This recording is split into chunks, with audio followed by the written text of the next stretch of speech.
You are listening to the Truth to Live By podcast, a ministry of Windward Baptist Church. To learn more about our church, you can check out our website at windwardbaptist.org. Turn your Bibles to the book of Ezekiel, chapter 1. I'm going to preach through the whole book of Ezekiel tonight. The book of Ezekiel is an amazing book. Lamentations, Ezekiel, and Daniel. You find your way there. So the book of Ezekiel, I want to give an overview of the book, and then I want to go through it, not necessarily chapter by chapter, but more of a quicker overview so that we'll have an overview of the whole book. And then we'll go quickly through it so we can have an understanding of the message of the book of Ezekiel. So, if we were to outline it, a good outline we could use would be like this. Chapters 1 through 3. Now, if you're in a Bible college, you're a step ahead because this is the same thing we're doing. Rather than reinventing the wheel and also killing one bird with two stones, two birds with one stone. So the first section could be, as far as this outline, is the personal section, and that's chapters 1 through 3. The call of the prophet. Guess who's the prophet? Ezekiel. You guys are doing good so far. Then the second section is a large section. Chapters 4 through 24. This is the national section. This is the correction of the people, because the people need to be corrected.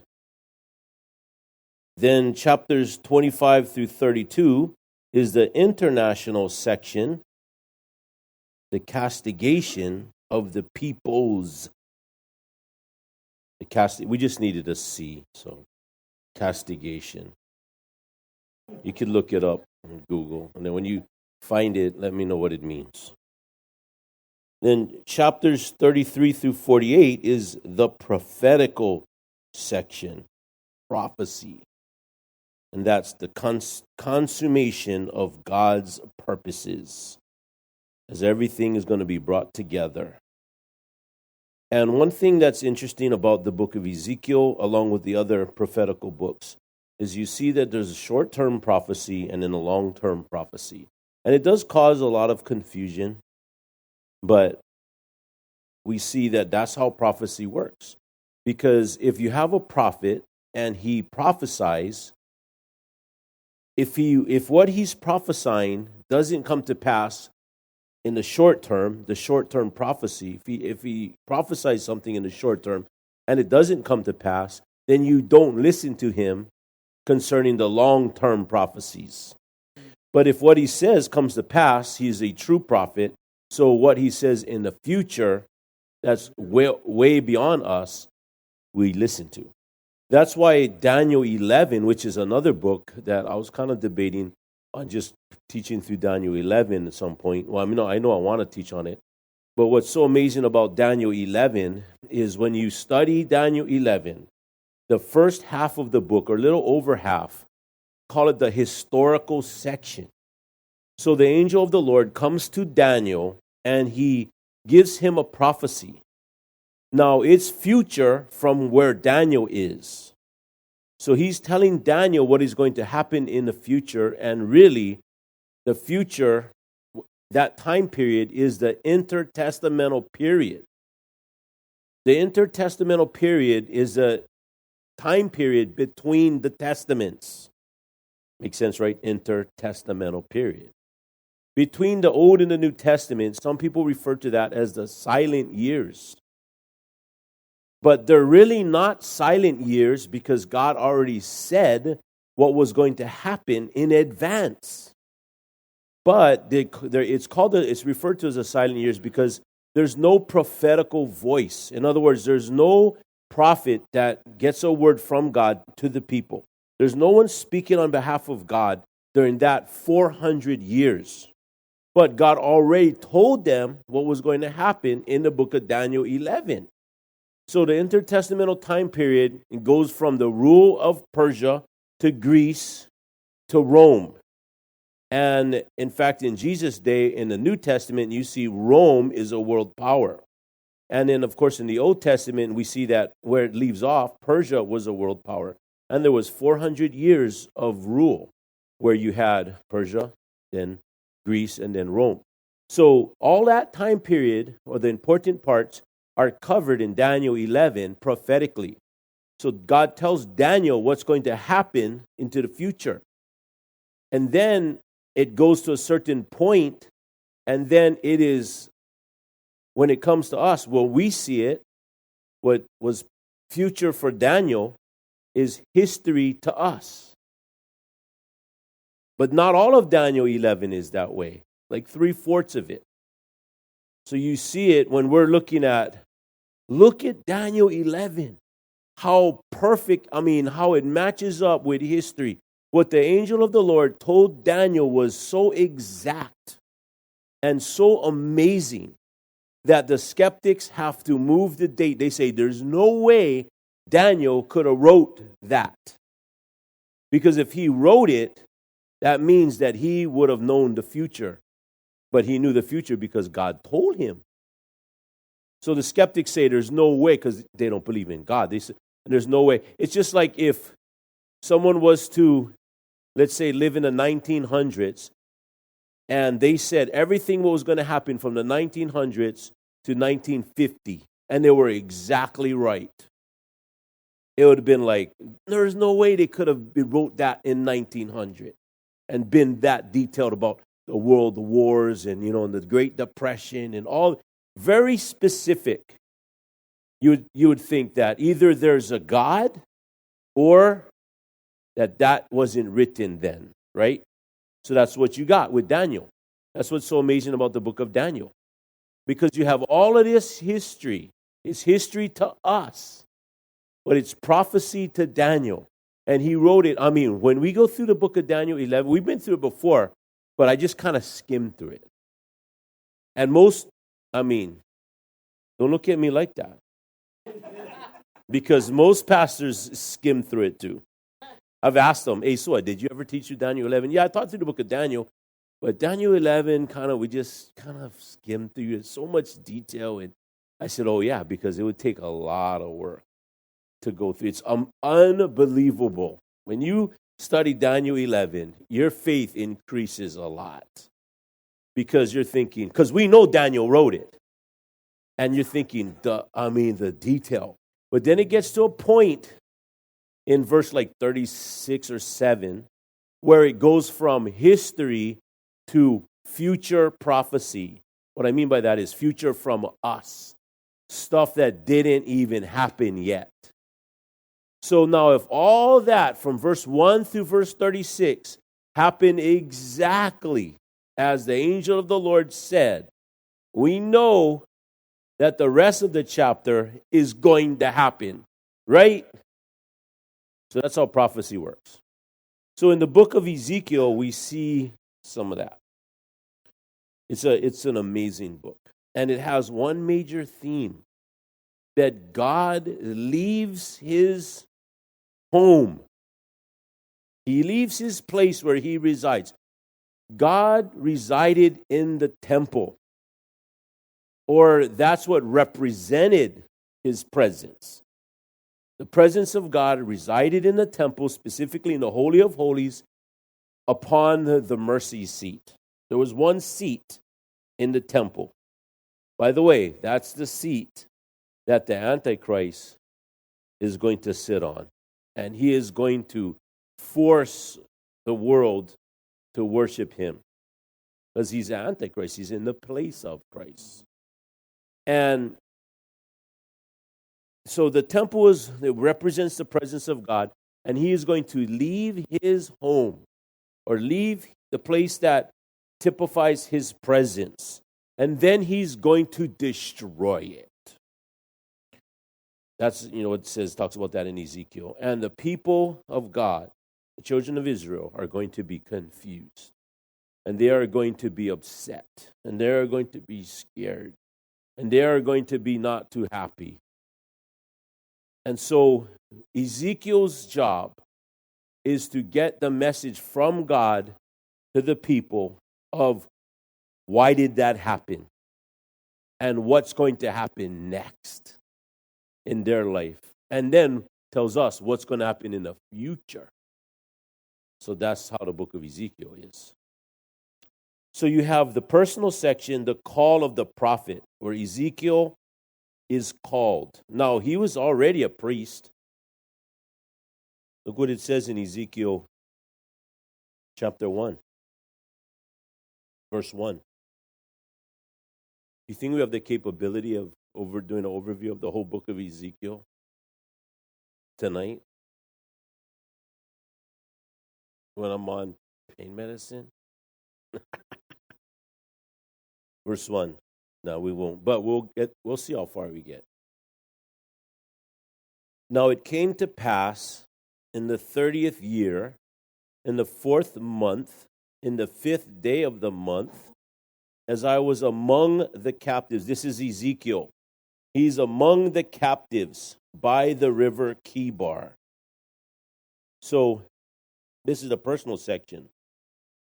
We know that Ezekiel is a priest. How old is someone, does someone have to be, who is a descendant of Levi and a descendant of Aaron? How old do they have to be to serve as a priest? Or when does their priestly ministry begin? Anybody knows how old? Oh, man, this is so smart. Who said 30? Is it? You know, huh? And then how old did you get to serve? Till how old? 30 years old. Now, imagine if you was a priest. You are a descendant of Aaron, and you're a priest. And you just couldn't wait for that day where you were going to be able to serve as a priest. You're going to get to go to the temple. And you just dreamed of that day where you could possibly go to the Holy of Holies. So I'm sure he was excited all of his life. You know, he's a priest. He's a descendant of Aaron. He's going to serve as a priest. But he turns 30. You know, it says,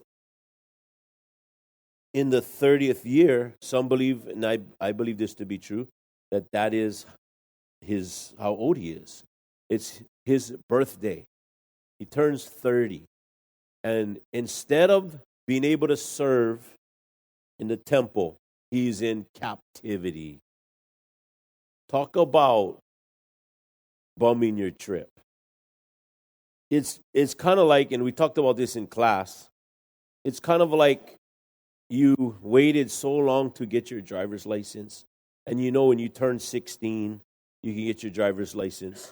And then your 16th birthday is approaching, and you're so excited to get your driver's license. You study for the test and everything to get your permit, and you're going to get your license soon. And then you wake up one morning, you find out on the news that they raised the age to 18. Bum your trip, right? I remember when I was about to turn 18 that they raised the age of drinking to 21. Right around that time. Right, Jeff? You remember, yeah? It really affected us a lot, yeah? Because we wanted to follow the law.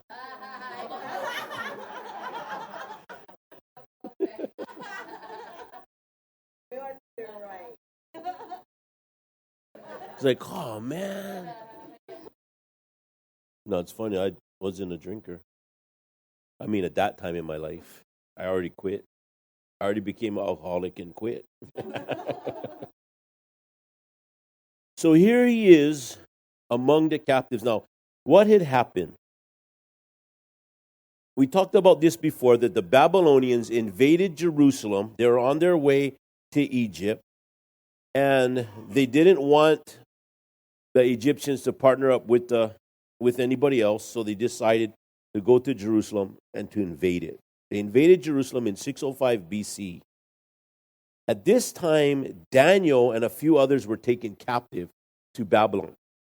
Nebuchadnezzar goes there, and his father dies during this invasion, so he has to go back to Babylon and get things settled. Because, if your father passes away and he's the ruler, all kind of people are trying to take over. So he had to make sure he got things in order.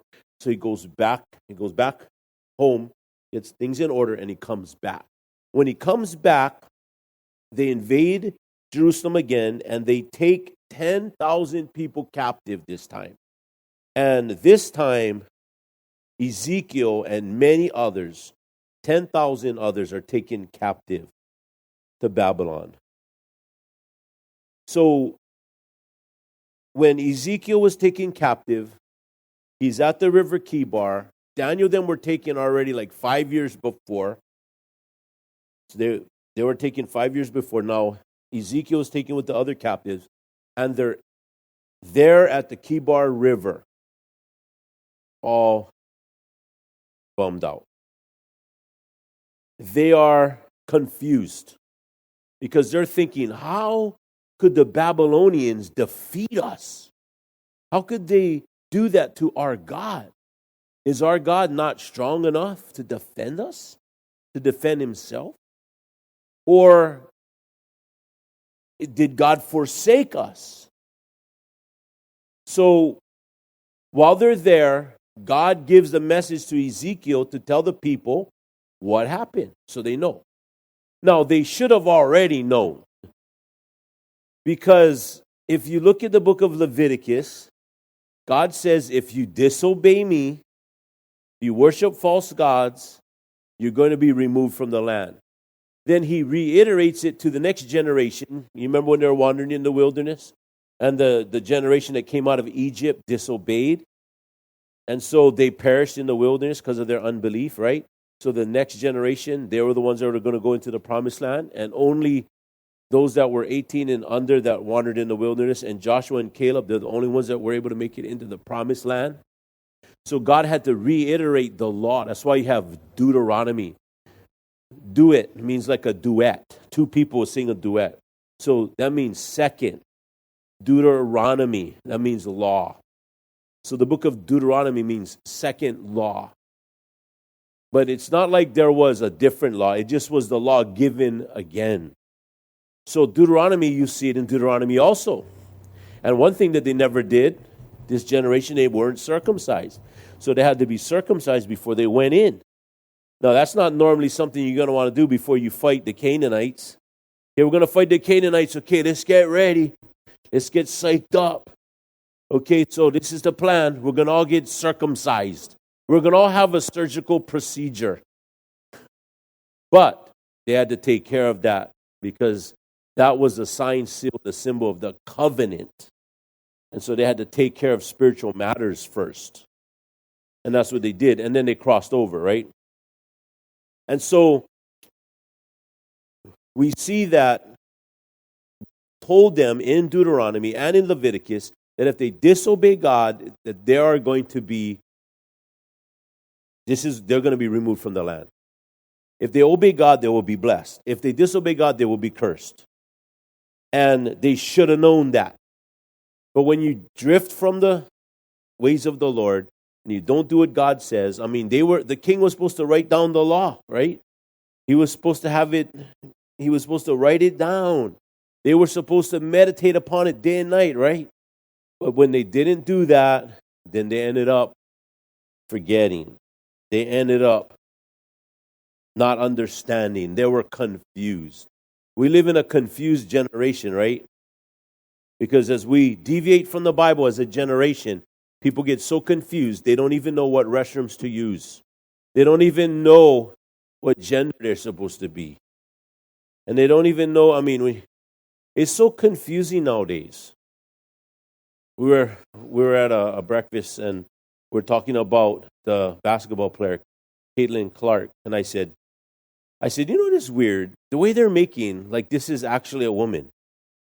No one even talks about the fact that this is a man. It's a transgender. No one, you don't even know, right? Yeah. They're like, and it's not that this person is secretive. You can type it in. This person is a man. And they're making like this, well, I don't. This is a man. And they say this person broke all the records of men and women. Well, I don't think that Caitlin Clark would have broke all those records if this person, Caitlin Clark, played with the men. But they're making they're really hyping it up. And a lot of people, and so the people that we're eating with was not accepting that. No ways, that's not a transgender. I said, yes, it is. They said, no, it's not. I said, yes, it is. And then they, you don't have to look far. That person's a transgender. But they try to make it like it's not. Because that's like heroic, a hero. I mean, here this person is playing with the women, getting all these accolades and all these records, and they're a hero. Where's the feminist to stand up for women's rights? And then you even have in the sports. I mean, not in the sport. That was sports. In the mixed martial arts. I mean, didn't we always think that it was wrong for a man to hit a woman? And so now this person says he's a woman, now he can hit a woman? It's crazy. That's what you call confusion. And the people were here in Ezekiel's day were confused. So God gives the message. He commissions Ezekiel, who is a prophet, to give them the message. Now, first thing, Ezekiel got to understand what's going on. So here he is by the Kibar River, and a storm approaches. This coming storm, and it's the chariot of God. And if you read chapter 1, it's an amazing depiction of God's throne. Let's look at it. It says, verse 4, and I looked, and behold, a whirlwind came out of the north, a great cloud, and a fire enfolding itself, and a brightness was about it, and out of the midst thereof, as the color of amber, out of the midst of the fire. Also out of the midst thereof came the likeness of 4 living creatures, and this was their appearance. They had the likeness of a man, and everyone had 4 faces, and everyone had 4 wings, and their feet were straight feet, and the sole of their feet was like the sole of a calf's foot, and they sparkled like the color of burnished brass. And they had the hands of a man under their wings on their 4 sides, and they 4 had their faces and their wings. Their wings were joined one to another, and they turned not when they went. They went every one straight forward. As for the likeness of their faces, they 4 had the face of a man, and the face of a lion on the right side, and they 4 had the face of an ox on the left side, and they also had the face of an eagle. Thus were their faces. Some people believe that these faces picture each one of the Gospels. That pictures Jesus Christ in a different way. Thus were their faces, and their wings were stretched upward. 2 wings of every one were joined one to another, and 2 covered their bodies. And they went every one straight forward. Whither the Spirit was to go, they went, and they turned not when they went. As for the likeness of the living creatures, their appearance was like burning coals of fire, and like the appearance of lamps. It went up and down among the living creatures, and the fire was bright, and out of the fire went forth lightning, and the living creatures ran and returned as the appearance of a flash of lightning. Now as I beheld the living creatures, behold, one wheel upon the earth by the living creatures with his 4 faces. The appearance of the wheels and their work was like unto the color of a beryl. And they 4 had one likeness, and their appearance and their work was as it were a wheel in the middle of a wheel. So you had a wheel, and then you had a wheel. The thing could turn any which way. A wheel in the middle of a wheel. Verse 17, when they went upon their 4 sides, and they turned not when they went. As for their wings, they were so high that they were dreadful, and their rings were full of eyes round about them, speaking of the fact that God sees all. He sees everything. He knows everything. And when the living creatures went, the wheels went by them. And when the living creatures were lifted up from the earth, the wheels were lifted up. Whithersoever the Spirit was to go, they went thither, was their spirit to go. And the wheels were lifted up over against them, for the spirit of the living creature was in the wheels. So wherever the Spirit was to go, they went. That's how we should be. We should follow the leading of the Holy Spirit in our life. Whither the Spirit was to go, they went. Thither was their spirit to go, and the wheels were lifted up over against them, for the spirit of the living creature was in the wheels. When those went, these went. And when those stood, these stood. And when those were lifted up from the earth, the wheels were lifted up over against them. For the spirit of the living creature was in the wheels. And the likeness of the firmament upon the heads, as the expanse of the living creature, was as the color of the terrible crystal stretched forth over their heads above. And under the firmament were their wings straight, the one toward the other. Everyone had two, which covered on his side, and everyone had two, which covered on that side their bodies. And when they went, I heard the noise of their wings like the noise of great waters, like Niagara Falls. You ever went to Niagara Falls? As the voice of the Almighty, the voice of speech, as the noise of an host, an army. When they stood, they let down their wings, and there was a voice from the firmament that was over their heads when they stood, and had let down their wings. And above the firmament that was over their heads was the likeness of a throne, the throne of God, as the appearance of a sapphire stone, and upon the likeness of the throne was the likeness of the appearance of a man above upon it.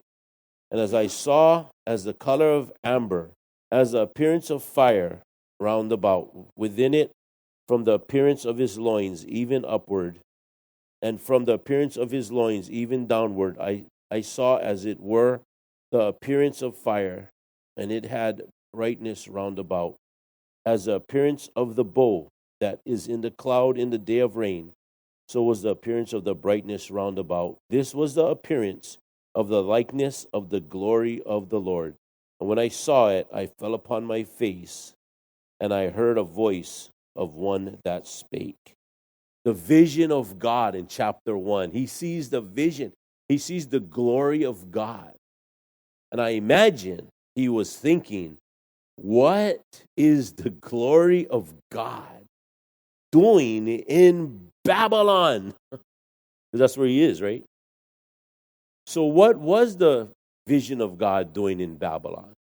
That God left his home, and they were in captivity, not because God wasn't able to defend them, not because God had forsaken them, but they were in captivity because of their sin. Sometimes people are confused and thinking why their life is so messed up. All they need to do is realize sometimes it's because they made bad choice. They've sinned. Now, if bad things are happening to you, that doesn't necessarily mean that you have sinned, but it is good to examine our heart, right?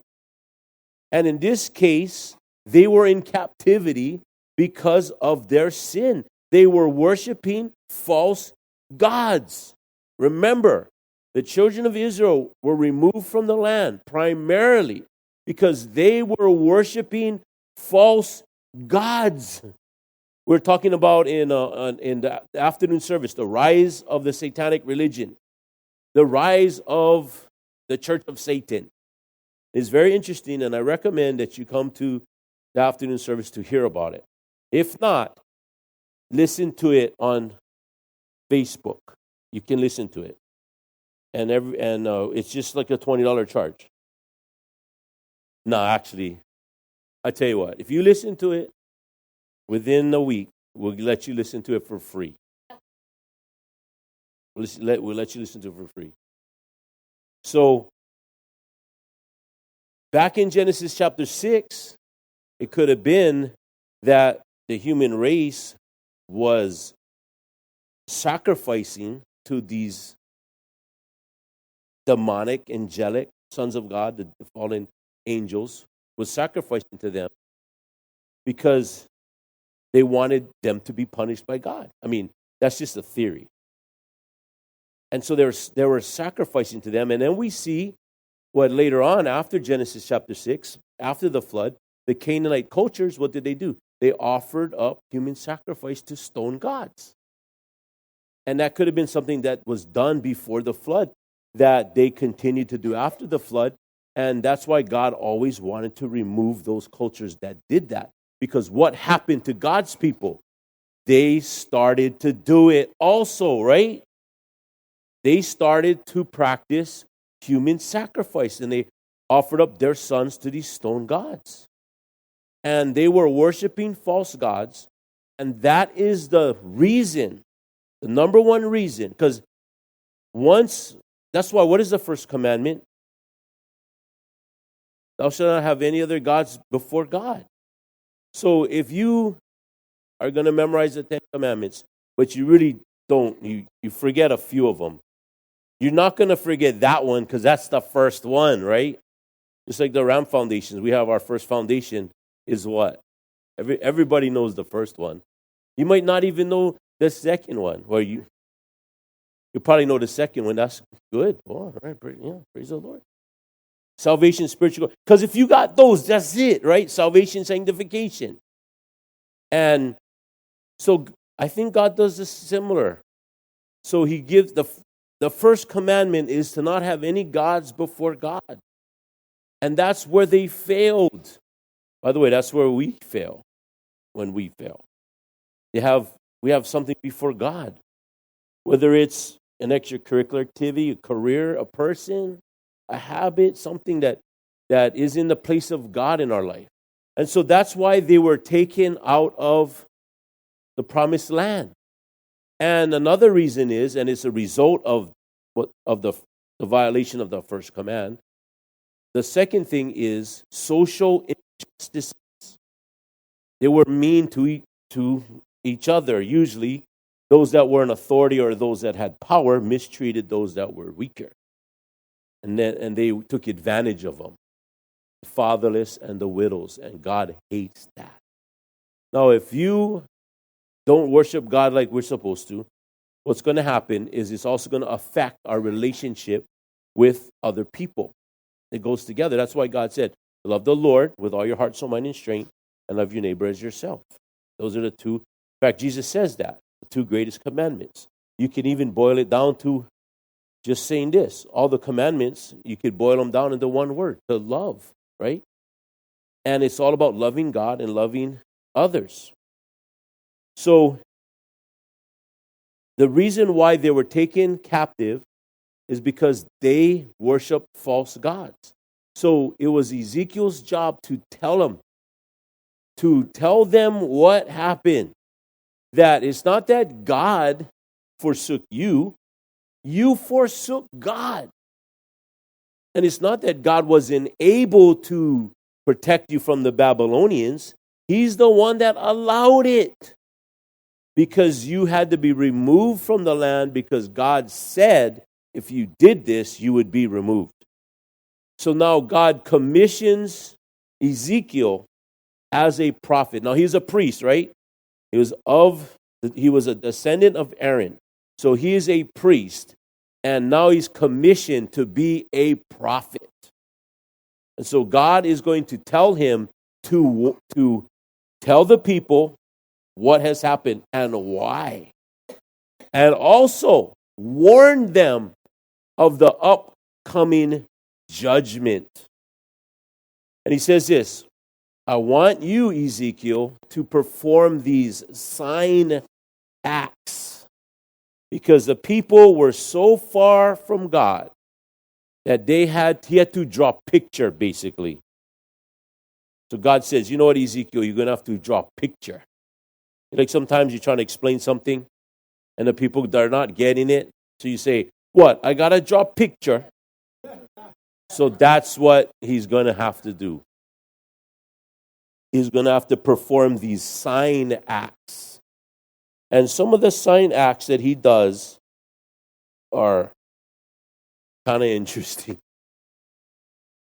Okay, so again, chapter 1 through 3 is the personal section, the call of the prophet. Chapters 4 through 24, the national section, the correction of the people. That God's people had to be corrected. And then, of course, chapters 25 through 32, their international section, the castigation of the peoples. These are the foreign nations. That God is going to deal with all the nations that oppressed his people. They're all going to be dealt with. They're all going to be judged. Every one of them. And then the last thing is the prophetical section, the consummation of God's purposes. So we see the first section, the call of the prophet. God calls him to warn the people, to get the message across. And then now the second section, the correction of the people. Chapter 4, he has to act out a symbolic act of the coming siege. He's telling them that he's doing these sign acts. But do you know that there were false prophets there's always false prophets, right? Even today, you got to be real careful. You listen to, when people are preaching, sometimes it's a false prophet. They're doing strange things. And in Ezekiel's day, they were just lying. You know what they were saying? Oh, because you see, the people didn't like Ezekiel's message. Ezekiel's message is, okay, we messed up. We worship false gods. So judgment is coming. Jerusalem is going to be destroyed. The temple is going to be destroyed. We're not going back home anytime soon. But in the future, God is going to restore us back to himself. But the false prophets were saying, oh, don't worry, anytime. We're going back home anytime. It's all right. Oh, no. Hey, you know how I know? This is what the false prophets are saying, not me. The false prophets are saying, you know how we know? We're going back home. Everything is all good. You know how we know? Guess how they know? Anybody knows how they know? I don't know. I'm asking you. Someone told them? You know how they know? They said, we're going back home. Now, if you want to believe that message, because it just seems like a better message for what you want to hear, you're going to believe it. Sometimes we believe we believe what we want to believe. We listen to what we want to listen to. And you can't listen to just what you want to listen to. You got to listen to the truth. And the Bible is the truth. And when he tells us something that we don't agree with, it doesn't matter if we agree with it or not. It's still the truth. And our life is still going to spiral out of control if we disobey God. It's just a law of that governs our world. You reap what you sow. It's not that God is sick of you or hates you or is disgusted with you. It's just this is how it's set up. And he loves us enough to warn us, to give us the truth. If someone is about to drive off the cliff, it's not very loving to not say anything. Someone passes you, hey, brother, good luck with that cliff. That's not very nice. You'd be, whoa, no, stop. And that's what God is doing. That's what Ezekiel's doing. He's warning them. He's telling them, this is what's going to happen. But the false prophets are saying, nah, that's not what's going to happen. It's all good. No worry. Be happy. No worry. Shrimp curry. Beef curry. No worry, beef curry. No worry, chicken curry. And I never say chicken curry. Only beef curry, shrimp curry. No worry. It's going to be good. You know why we know? You know why we know? Because we got the temple. We got the temple in our land. Not like the Northern Kingdom. They never have one temple. We get the temple. We get home field advantage. The temple is where God resides. We're invincible. That's what was going on in Jeremiah's day. By the way, Jeremiah and Ezekiel are contemporaries. And Jeremiah is telling the people, basically telling the people, when they said the temple of the Lord, the temple. I mean, they said it 3 times like that. If you're listening to it on the Bible, when the Bible reads it to you, it says it like this: the temple of the Lord, the temple of the Lord, the temple of the Lord is here. It's like a cheer. Temple of the Lord, the temple of the Lord, the temple of the Lord is here. We got the temple. Yes, we do. We got the temple. How about you? We got the temple. Where? Over there. So we don't care. We not scared. And that's how the false prophets were making. But they were false prophets. That wasn't true. And Ezekiel says, okay, they got a message, but I got a message too. And he does these sign acts. Listen to them. God instructs Ezekiel to enact symbolic representations of the siege of Jerusalem. He lies on his side for 430 days. 390 days facing the north because of the northern kingdom's sins, and 40 days facing the south. And when we get there, at some point in time, I want to go over the most amazing prophecy, one of the most amazing prophecies in the Bible concerning this. Maybe we'll do that next week. If you're good, I'll do it. If you're nice to me. So it's like he's performing the acts of the scapegoat that would sacrifice himself. It's symbolism, because here we see that there's going to be a siege in Jerusalem, and he has to lie down like that. And he also has to do this.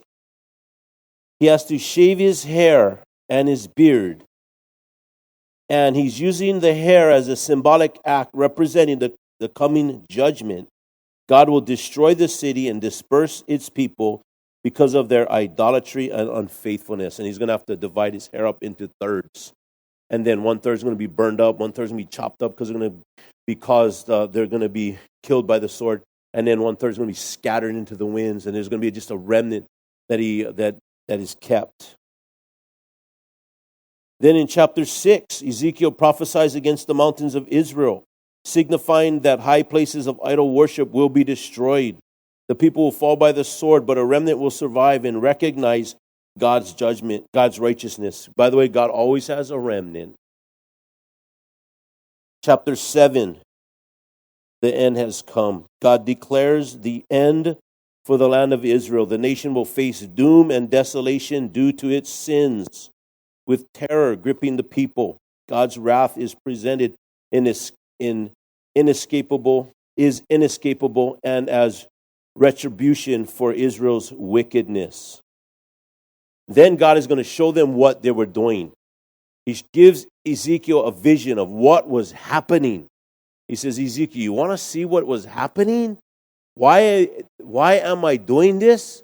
Look at this, Ezekiel. How would you feel if you were me and this was happening in your land?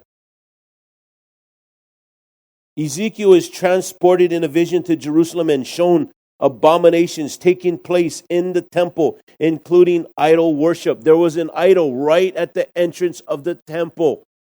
The women are crying, weeping for Tammuz. The priests and the elders are worshiping false gods in the temple. They have graven images of all these false gods inscribed on the temple walls. And he's showing Ezekiel all of this. He reveals the depth of Israel's spiritual adultery and the reason behind God's severe judgment. Chapter 9, the vision of slaughter in Jerusalem. Ezekiel sees a vision of 6 men with weapons and one with a writing kit, marking those who mourn over Jerusalem's abomination. Those without the mark are slaughtered, symbolizing God's judgment upon the wicked in Jerusalem. Oh, by the way, I don't think I mentioned this, but when he draws the siege, he had to make a clay model of the city, telling them that the city is going to be besieged, and there's going to be the living conditions are going to be so terrible that God tells Ezekiel that he has to cook his food made from human waste. Like that's the human waste is the fire to heat the food up. That's how they're going to have to eat defiled food. And so he pleads with the Lord, please, I've not eaten anything defiled. Please don't let me do that. So he allows him to substitute human waste for animal waste. So that was better, but still. And he had to do that, and he's giving a message to the people. When they see him lying on his side, when they see him doing all these things with the clay model of the city being besieged, when they see him chopping up his hair, he's drawing a picture for them. You guys don't understand English. I speak to you in sign language or pictures. And that's what he was doing. That's what God was having him do. Then in chapter 10, because of all the idolatry and all of the immorality and all the false worships and all the wickedness that's going on, Ezekiel sees the vision of God departing from Jerusalem. He sees him in the Holy of Holies ascend from off the mercy seat, right? Off the altar and out of the Holy of Holies, out of the holy place and out of the temple and out of the city and out of the land. And the glory of God departed. And then it went to Babylon.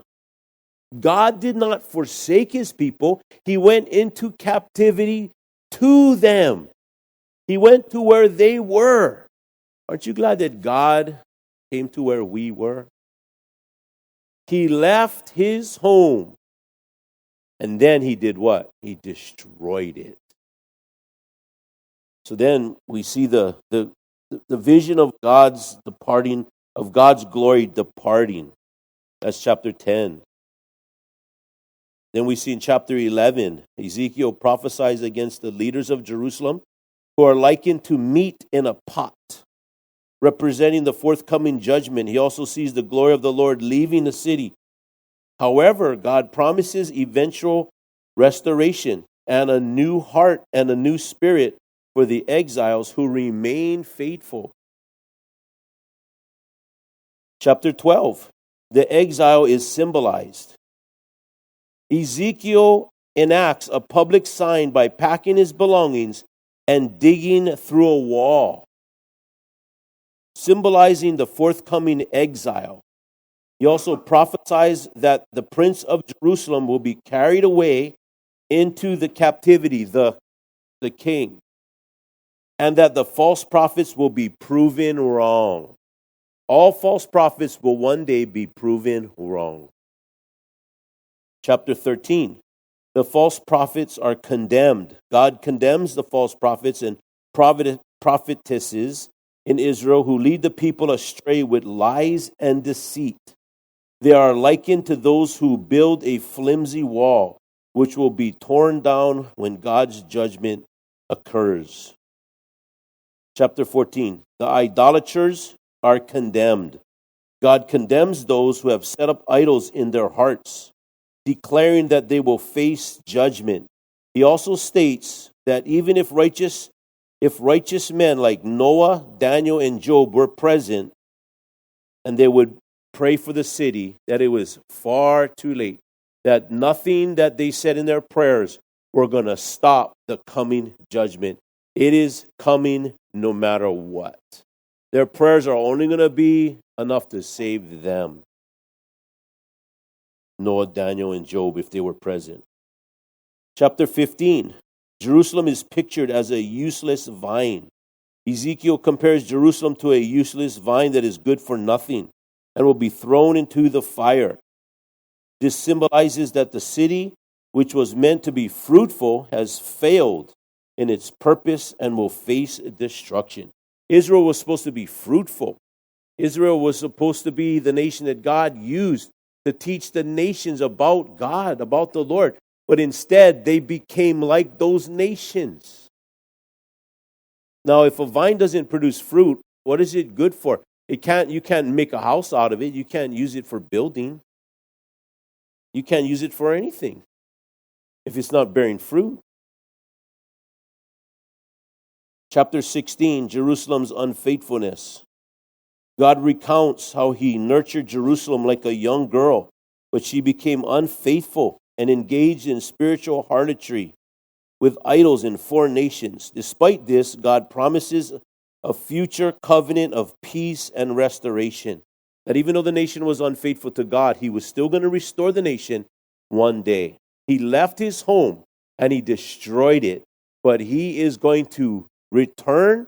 He's going to restore the nation, and he is going to make it better than ever. That's what God does. In chapter 16, we see two eagles and a vine. Ezekiel tells a parable of two eagles and a vine, symbolizing Israel's alliance with foreign powers and their failure to rely on God. They wanted to rely on these other foreign nations rather than God. Isn't that sometimes what we can do? We can rely on everybody else, but not God. And he's the one that can he's the only one that can really truly help us. He can help us in all the areas of our life. And that's what he wants us to do. He wants us to ask him. He says, "You have not because ye ask not." Chapter 18, the soul who sins shall die. God refutes the notion that children bear the punishment for the sins of their parents. Each soul is accountable for its own sins, and repentance and righteousness are necessary for life. Chapter 19, the lament for the princes of Israel. Ezekiel laments the downfall of the princes of Israel, using the allegory of lion cubs and a vine to describe how the once mighty have been brought low through captivity and destruction. Chapter 20, Israel's continued rebellion.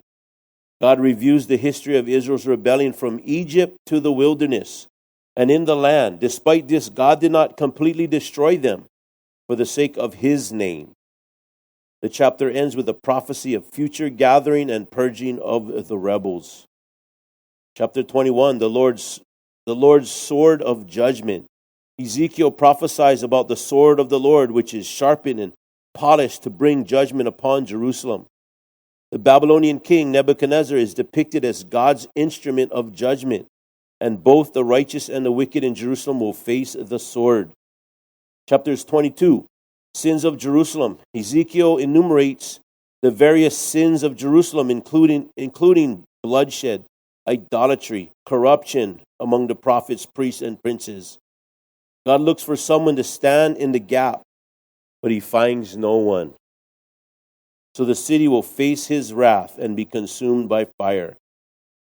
Chapter 23, Aholah and Aholibah, through an allegory of two sisters, picturing Samaria and Jerusalem. Ezekiel portrays their spiritual adultery and alliances with foreign nations. They will face judgment and be handed over to their lovers who will turn against them. And then chapter 24, the boiling pot. Ezekiel uses the allegory of a boiling pot to symbolize the coming destruction of Jerusalem. Additionally, Ezekiel's wife dies and he is instructed not to mourn, symbolizing how the people will be in shock and unable to mourn when the temple is destroyed. And then he's going to get word that the temple is, in fact, destroyed. Just like God said. God says something's going to happen. It's going to happen. Now, in chapter 5, that God says that Ezekiel, your job is to be a watchman. And a watchman in those days for the city was very important. He sat on because the cities, they had walls around them for protection. And so the watchman had to watch. He had to make sure that no enemies were coming close or advancing to the city. And if the enemy was coming, that he was to sound the alarm. And God tells Ezekiel, if you as a watchman don't sound the alarm and the people are killed, their blood is on your hands. But if you sound the alarm and the people, they don't regard the alarm, they don't listen, then their blood is on their own hands. And so, that's how we are. We are a watchman. We are telling the story. Ezekiel is telling the people what God told him to say. That God left his home and destroyed it because he is going to restore his people to himself and he is going to build something better. Now, when we get into we'll stop there, but when we do the second half of this, then you'll see that God is going to make a new covenant with the nation. And he's going to regather the dead nation in the valley of dry bones, right? And the wind is going to blow, is going to come upon those dry bones. And God asks Ezekiel, Son of man, can these dry bones live? And Ezekiel says, Thou knowest. And of course, in Ezekiel 37, we see that God is going to restore the nation. We see that God is going to restore the land. We see that the land is going to be desolate. And that has been desolate is going to be fruitful and bountiful. And God is going to restore the nation. He's going to regather them together. Now, some of that we have already seen. You know, there is this one encyclopedia, and it said this in 1911. It said that when they're talking about these verses in Ezekiel, they said these are obviously symbolic because there's no way. Because you know it's prophesied that the nation of Israel is going to speak.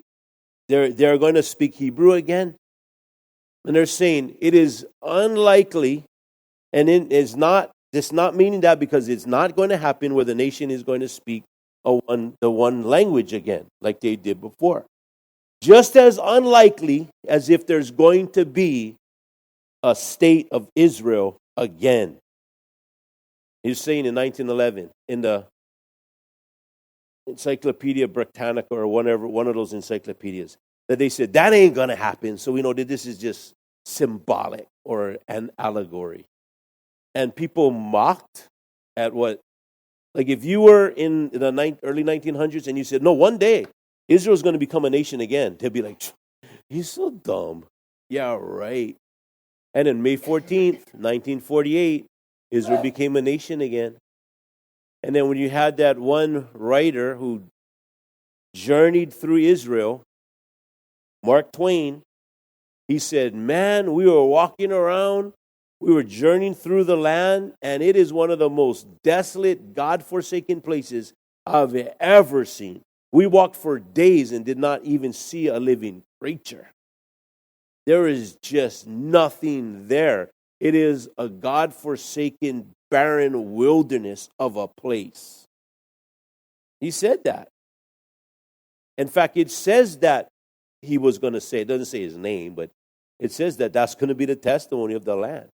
But when God's people come back to the land is going to what? Bloom like a rose. And then when you see it now, it's just like Kahalu'u. Beautiful and lush. And then, of course, you got the desert region, which has a lot of natural resources and is also beautiful in its own way. And God has blessed that nation to where the nation of Israel is one of the top 3 producers of fruits and flowers and produce in Europe. And it's a tiny nation. It's like as big as Colorado. And most of the land is not even able to be used to grow anything because it's desert. And yet they produce that much crops. And God has blessed them. In fact, they're one of the top 10, maybe even top 5 most powerful militaries in the world. God has blessed the nation. He prophesied that he would. And so if God said that, he left his home and destroyed it because he's going to make something better. So he says in the ending part of the last, 9 chapters of the book of Ezekiel, that he's going to make a millennial, he's going to make a new temple. Why would that have to be just symbolic? Some people say that that's just symbolic. No, that's a real temple that God is going to make one day. And that's a reference to the millennial kingdom. Because God left his home and he destroyed it.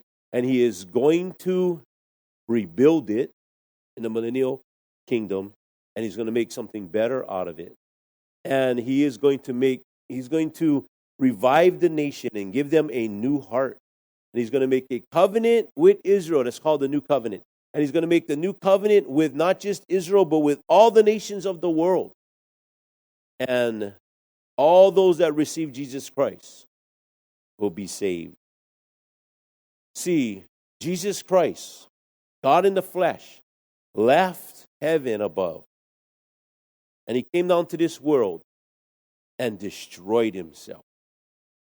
Because he's going to make something better. That he is going to save us and make us into a new creature.